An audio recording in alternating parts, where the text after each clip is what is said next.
और चलिए बात करते हैं महाराष्ट्र से आ रही सबसे बड़ी अपडेट की। शिवसेना सांसद संजय राउत गिरफ्तार हो गए हैं। पात्राचौल जमीन घोटाले में देर रात उनकी गिरफ्तारी हुई। ईडी ने लंबी पूछताछ के बाद राउत को गिरफ्तार कर लिया है।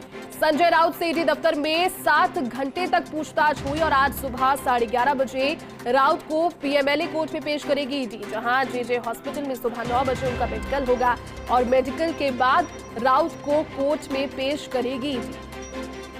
ईडी के सवाल रहे, संजय राउत के जवाब रहे, लेकिन शायद वो जवाब नाकाफी थे और कहीं ना कहीं जो गिरफ्तारी की तलवार लटक रही थी सुबह से ही संजय राउत के सर पर, वो आखिरकार गिरफ्तार कर लिए गए। देर रात को गिरफ्तारी हुई और सुबह से ही संकेत आने लगे थे। जानकारी पोस्ट इंडिया पर भी आपको दी थी कि हो सकता है कि कस्टडी में ले लिए जाए, क्योंकि इतनी लंबी पूछताछ अगर ईडी कर रही है घर पहुंचकर करीबियों के साथ, उनके भाई सुनीत राउत के साथ में, तो कहीं ना कहीं कुछ पुख्ता सबूतों के साथ। हालांकि संजय राउत की तस्वीरें देखिए, ये भगवा स्कार्फ पहन करके ये एक तरीके से वो निकले और उसे हवा में लहराते हुए अपनी ओर से बिना कुछ बोले, बिना शब्दों का इस्तेमाल किए, ये संकेत देने की कोशिश की कि बेदाग उनकी छवि है और बेदाग ही निकलेंगे बाहर इस पूरे मामले से। लेकिन आज देखना महत्वपूर्ण रहेगा कि 9 बजे जब मेडिकल होगा, उसके बाद 11:30 बजे जब पीएमएलए कोर्ट में उनकी पेशी होती है, तो वहां से आगे क्या कानूनी कार्रवाई होती है या फिर क्या पूरा प्रोसीजर रहता है। लेकिन कहीं ना कहीं संडे का दिन, कल का दिन पूरा महाराष्ट्र में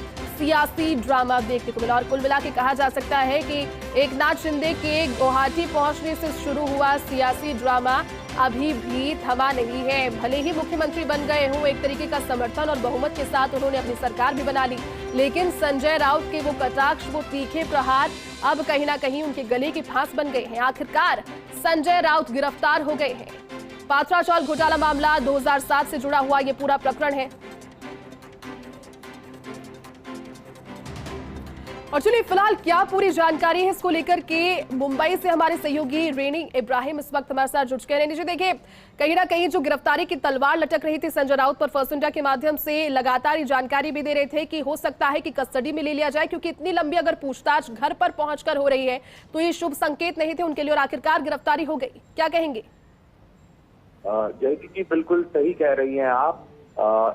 और जैसे ही ईडी की तरफ से संजय राउत जी को उनके घर से 10 घंटे की पूछताछ के बाद लेकर ईडी के ऑफिसर कार्यालय में ही ले गया, तभी एकदम ये तय हो चुका था लगभग कि उनके अरेस्ट होने के आसार पूरी तरीके से नजर आ रहे हैं।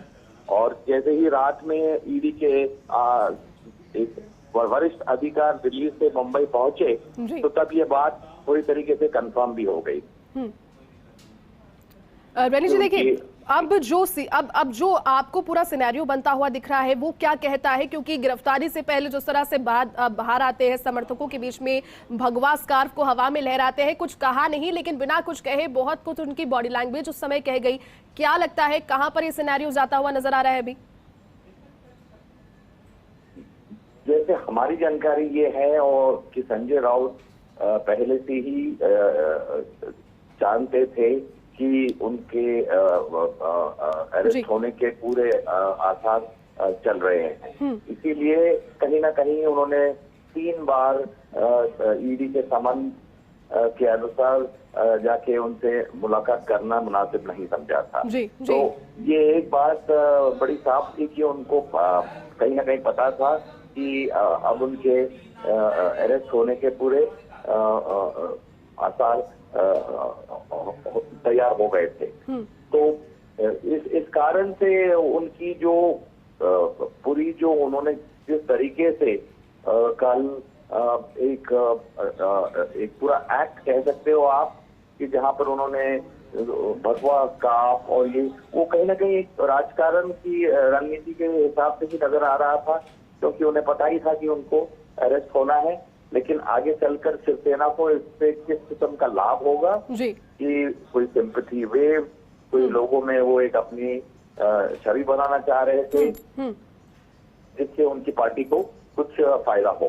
बिल्कुल। और देखिए कल जिस तरह से ये 3 शब्द हिंदुत्व, शिवसेना और शिवसैनिक, सच्चे शिवसैनिक एक बार फिर से गूंजे, वही यादें एक बार फिर से ताजा हो गई जो कि एकनाथ शिंदे ने जब बगाव किया था, बगावती स्वर अपनाए थे, तो ताजा वो हो गई एक बार फिर से जब ये तीनों शब्द एक बार फिर से गूंजे। बिल्कुल बिल्कुल।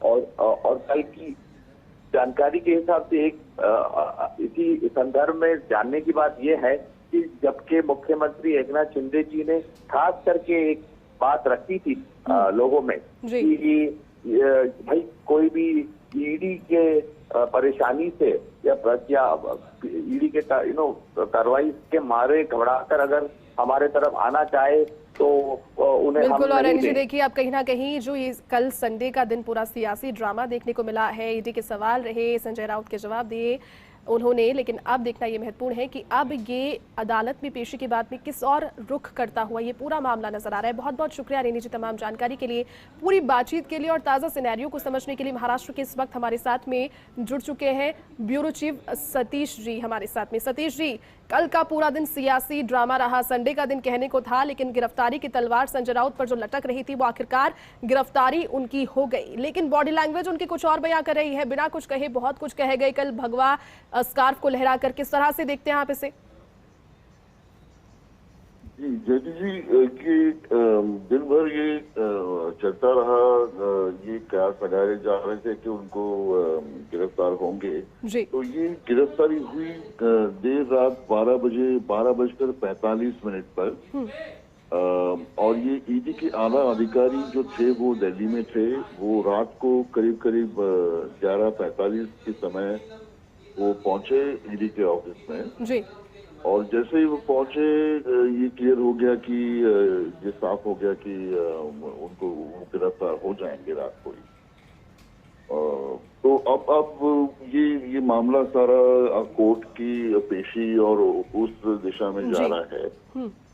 और कल ये अटकलें लगाई जा रही थी कि यानी ऐसी जानकारी थी कि जो HDIL या पतराचौल, बिल्कुल यकीनन सतीश जी बिल्कुल ठीक कह रहे हैं आप। और देखिए कहीं ना कहीं अब पूरा का पूरा जो एंगल है वो कोर्ट में पेशी के बाद में और उससे जुड़ी हुई जो जानकारियां हैं वो भी फोर्स इंडिया के जरिए आप तक पहुंचाएंगे। बहुत बहुत शुक्रिया आपका तमाम जानकारी के लिए साथ जुड़ने के लिए। यहाँ रुकने